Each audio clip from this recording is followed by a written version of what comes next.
Kak, kenapa lariku secepat ini? Apa ini akibat harimau hitam tadi?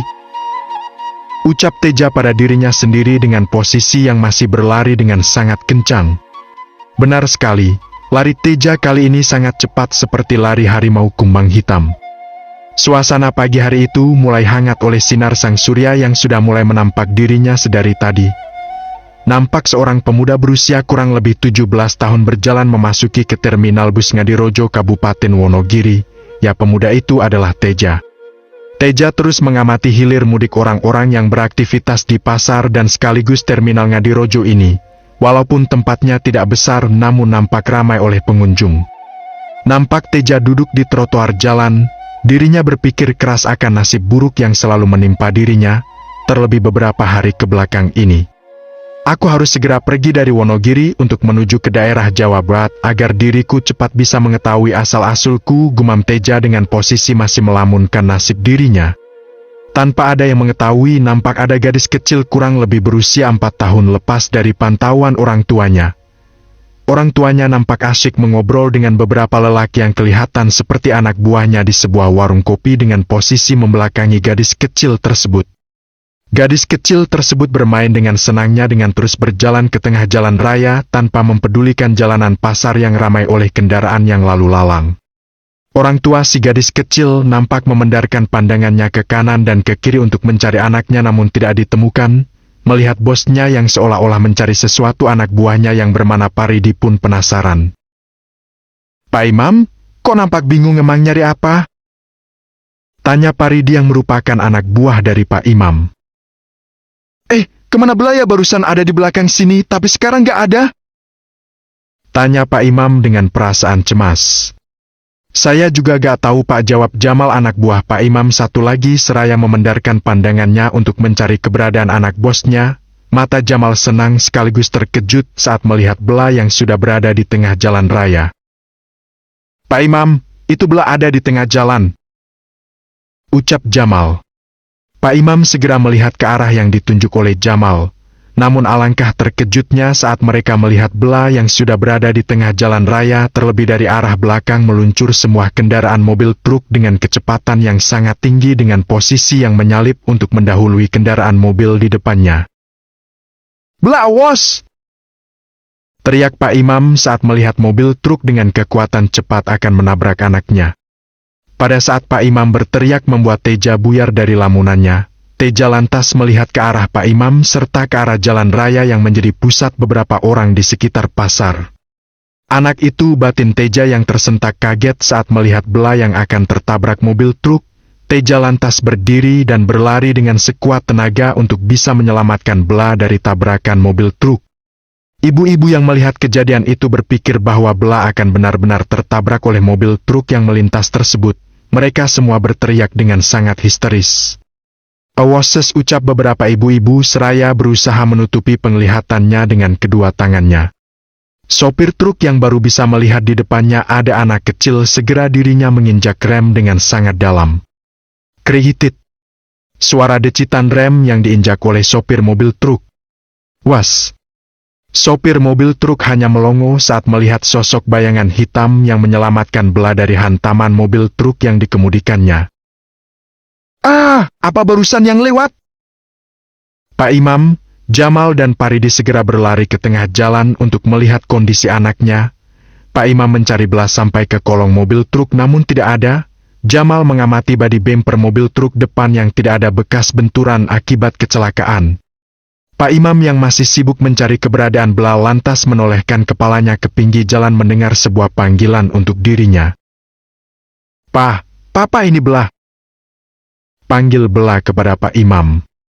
Pak Imam masih melongo seakan takjub karena anaknya masih dalam keadaan sehat tidak kurang satu apapun. Jamal yang melihat bosnya masih diam tak bergeming segera mengajaknya untuk menghampiri Bela. "Itu Bela Pak Imam, mari kita ke sana." Iya," ucap Pak Imam seraya melangkahkan kakinya ke pinggir jalan menuju ke arah Bela. Paridi yang tak terima kasih sopir truk yang kebut-kebut membuatnya sedikit emosi. "Kamu kalau bawa mobil yang bener, gak usah kenceng-kenceng nyawa anak orang taruhanannya." Paridi yang marah seraya tangannya memukul bemper depan mobil truk. Ih, ya Pak, mohon maaf. Kepinggirin mobilnya, gue kasih juga loh. Pinta Paridi seraya memberikan isyarat yang akan memukul ke arah sopir. Baik Pak. Ucap si sopir yang barusan nampak sudah turun dari mobilnya.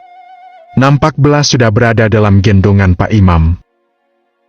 Lain kali mainnya jangan ke tengah jalan ya, takut ketabrak mobil. Ucap Pak Imam.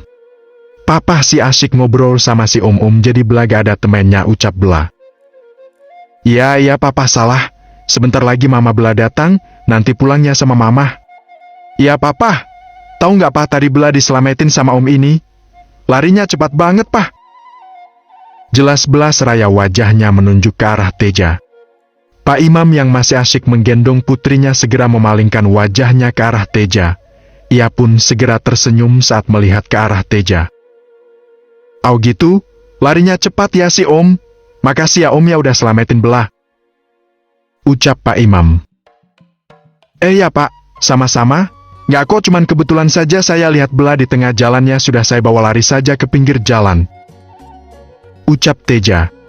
Namun Pak Imam masih belum percaya dirinya, berpikir suatu hal yang mustahil jika seseorang bisa berlari dengan sangat kencang. Saat mereka asyik berbincang, nampak seorang perempuan yang menghampiri tempat mereka. Mamah, tadi Bela mau ketabrak mobil, untung diselamatin sama Om ini. Ucap Bela yang berusaha turun dari gendongan Pak Imam. Melihat Bela yang sudah turun, lantas perempuan itu segera menggendong Bela bergantian dengan suaminya. Ternyata perempuan tersebut adalah mamahnya Bela. Oh, terima kasih ya Om sudah nyelamatin Bela. Ucap mamah Bela. Ya Bu, sama-sama. Ya sudah, karena urusan saya sudah selesai, saya mau pergi dulu Pak. Ucap Teja kepada Pak Imam. Jangan pergi dulu Mas, kita ke warung dulu, kita ngopi di sana. Ajak Pak Imam. Teja yang mendengar ajakan Pak Imam tidak lantas bergerak, dirinya masih tertegun seolah bingung apa yang harus diperbuatnya. Udah nggak usah bingung, ayo kita ikuti Pak Imam.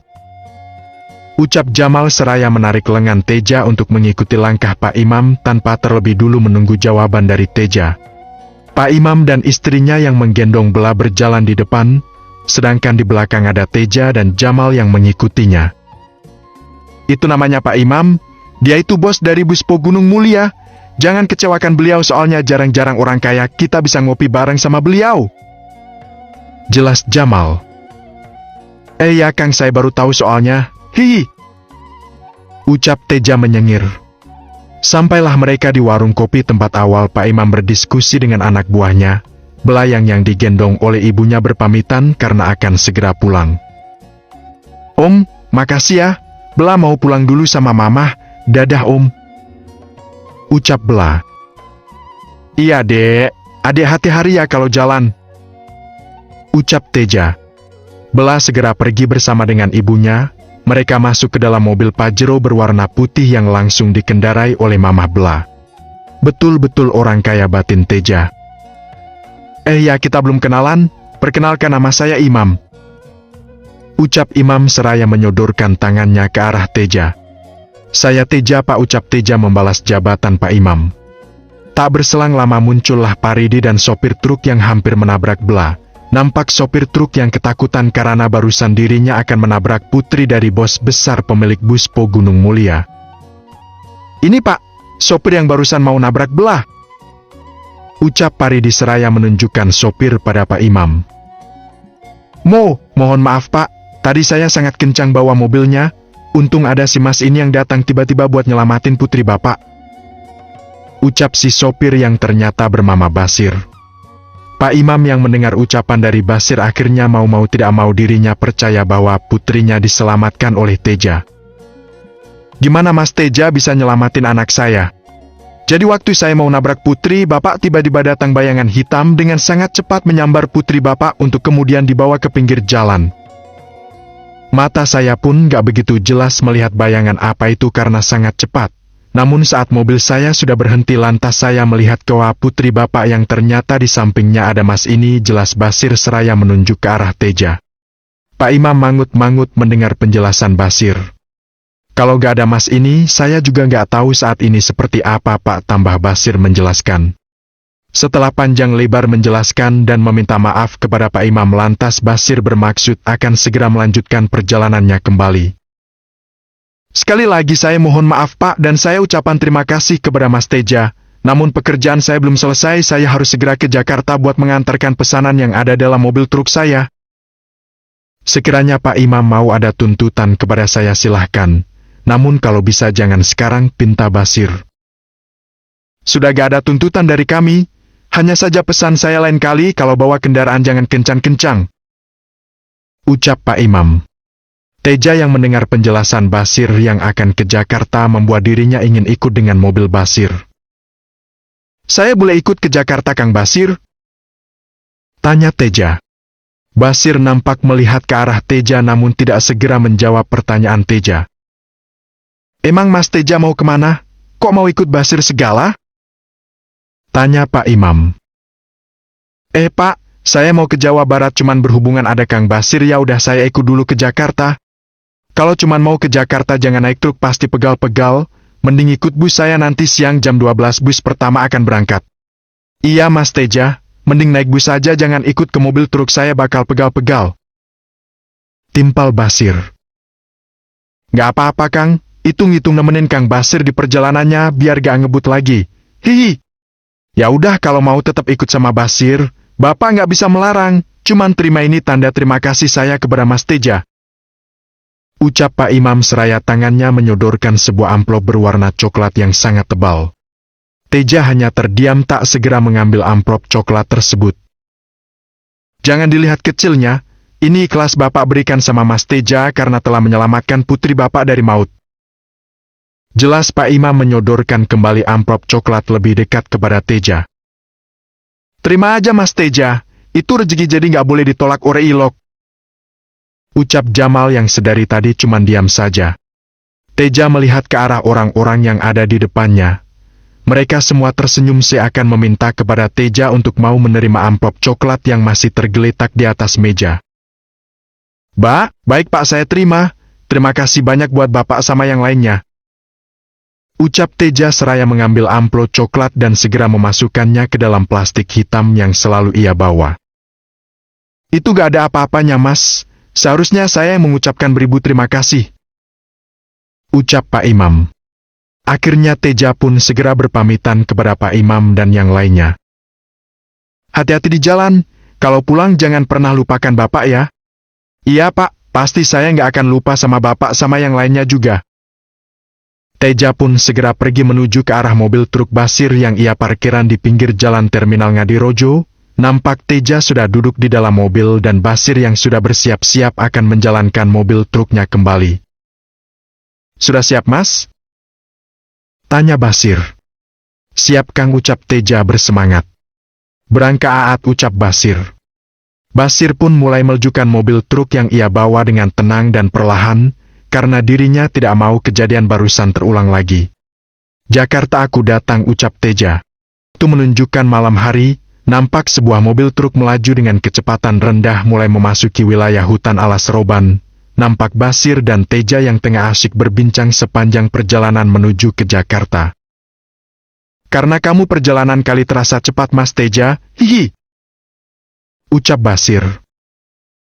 Emangnya saya mesin waktu Kang Basir, hihi. Bukan gitu, maksudnya karena kita berdua ngobrol jadi waktunya terasa cepat. Lihat sekarang kita sudah sampai ke alas Robanti.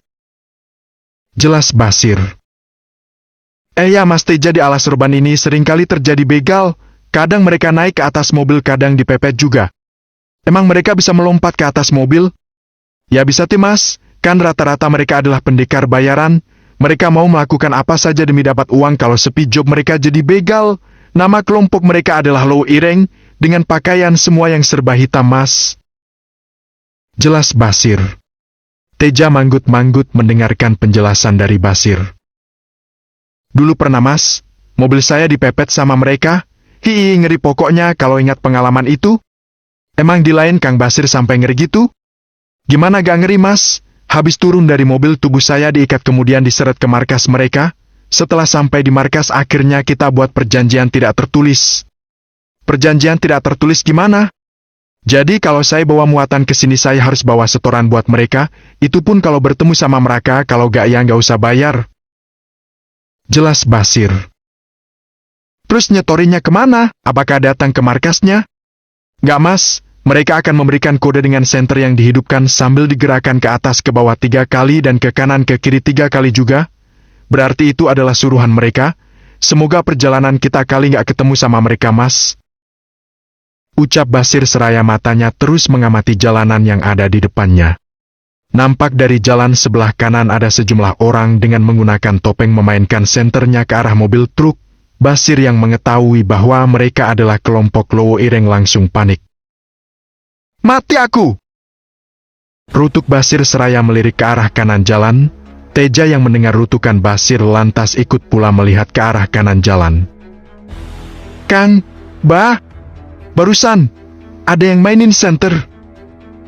Ucap Teja yang mulai panik pula. Ai, ya mas, saya nggak mau berhenti soalnya saya nggak punya uang. Basir terus menancap gasnya dengan kencang.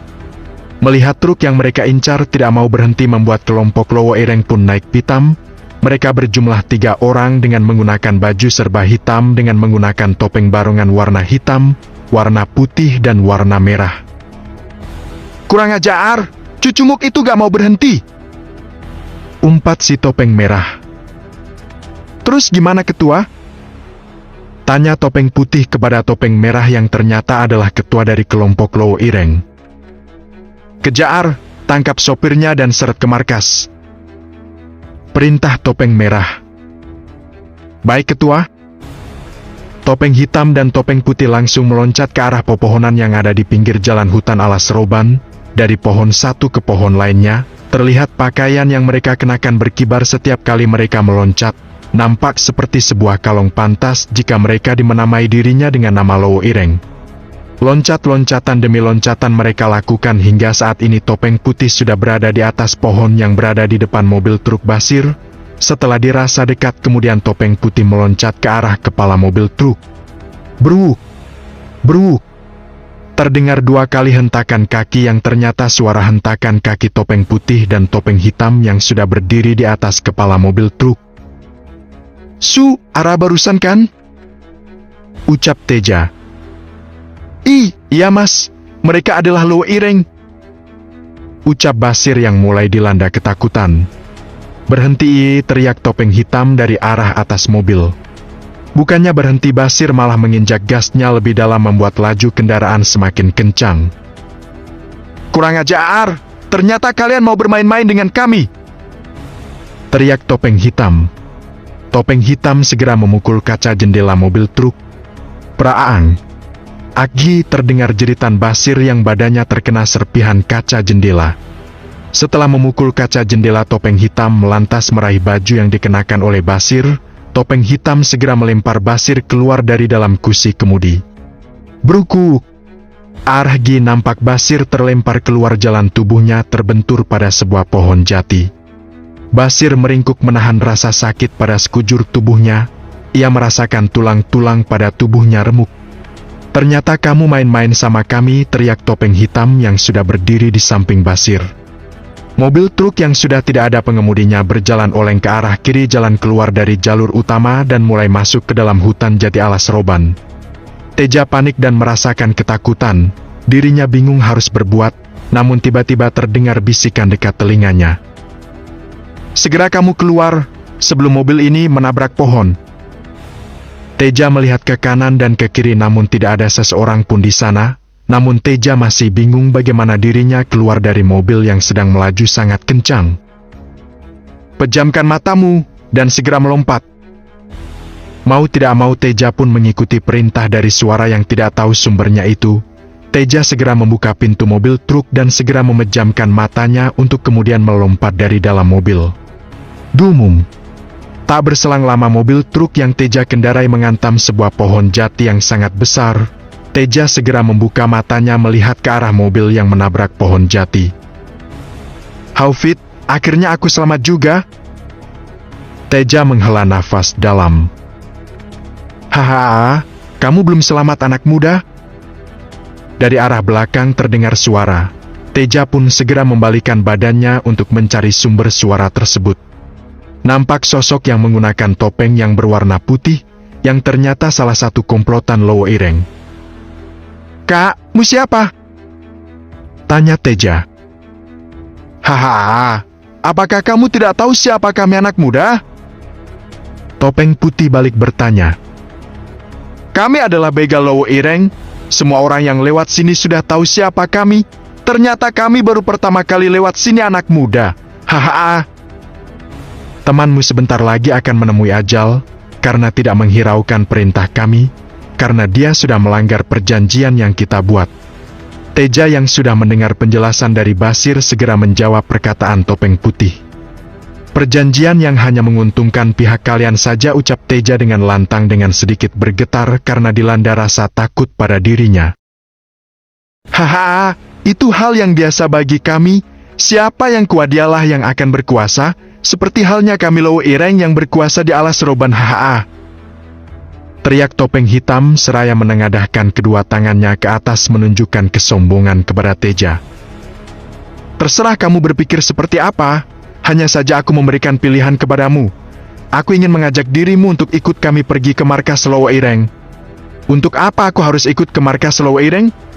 Kamu bisa bersih-bersih di markas. Kalau kamu bagus kerjanya, maka kamu akan kami jadikan pasukan Lowo Ireng selanjutnya.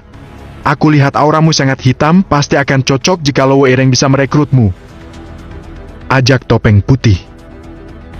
"Kalau aku tidak mau bagaimana?" tanya Teja. Topeng hitam terdiam, tangannya mulai mencabut celurit besar yang terselip di belakang pinggangnya. "Kalau kamu tidak mau berarti kamu harus mati saat ini juga. Hiat!" Topeng putih berlari dan menghunuskan celuritnya ke arah Teja. Teja yang melihat hanya bisa memejamkan mata. Kakinya tidak bisa digerakkan karena pancaran aura yang ditimbulkan oleh topeng putih seakan mengikat tubuh Teja.